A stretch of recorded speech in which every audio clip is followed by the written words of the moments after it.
Vieni teiks, ka E46 kompakts ir viens no neglītākajiem automobīļiem, kāds var būt. Daži teiks, ka jūs neko nesaprotat. E46. Ražoja šo autiņu no 2001. gada.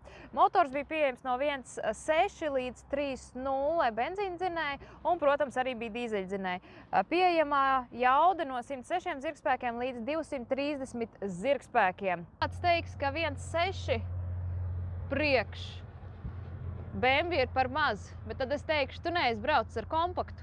Iespējams, šis ir labākais žubīšu ķeramais aparāts Latvijā. Tāpēc es kopā ar Motorfy esam devušies skaistā ceļojumā meklēt interesantus automobiļus Rīgas autoplačos. Nu, bet pasaka, ka šis auto nav superīgs un krāsa. Tā kā, ja tev patīk kompakts, piesako!